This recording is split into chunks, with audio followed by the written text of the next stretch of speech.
I'm Dan Ackerman, and we are here taking a look at the Lenovo IdeaPad Y500.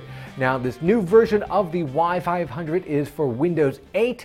It is also a little bit of a gaming laptop. It has, in this particular configuration, not one but two NVIDIA GeForce 650M graphics cards, which means that it can pretty much play any game out there at either the highest resolution, this is a 15-inch 1080p screen, or the highest detail settings. Some games both. Some games you may have to dial either the resolution or the detail settings down.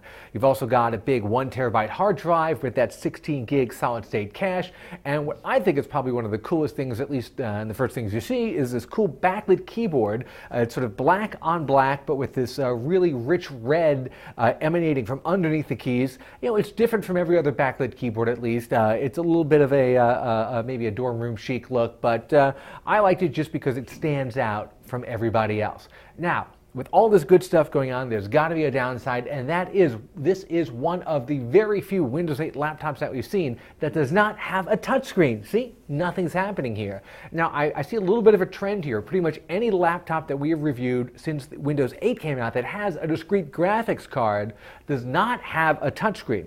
Now, there's no reason why you can't put these two components together, but for some reason, nobody has yet. The first guy to make a really great gaming laptop for Windows 8 that also has a touchscreen, I'm going to be right on board with that. Not because you need the touchscreen for gaming so much, but the rest of the time when you're just in this Windows 8 UI, it really pays to have the touchscreen. Otherwise, it's just difficult to navigate, especially with a touchpad here that's just got a little bit of a floaty feeling, not quite as tight as you'd want it to be. One thing I thought was very cool is that second graphics card is in what Lenovo calls an Ultra Bay, which means you can actually pull it out and replace it with either a second hard drive, a fan, or a optical drive, like a DVD drive or a Blu-ray drive. They have to buy all these other things separately, and they're very proprietary. But the fact that you can swap stuff in and out and maybe have an at-home version and just pull it out and put the fan in for travel so it'll be lighter and use less power and run cooler, I think it's kind of a cool option. We used to see it years ago, not so much now. My final coda about the Y500 is this configuration was originally pitched to me as costing about $1,300.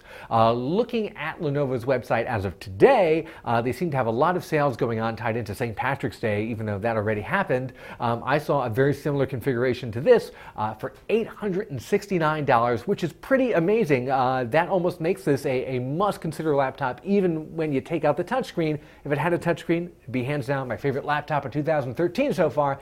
As it is, it should definitely be in your strong consider category if you're into mild to moderate to not quite super heavy PC gaming. I'm Dan Ackerman, and that is the Lenovo IdeaPad Y500.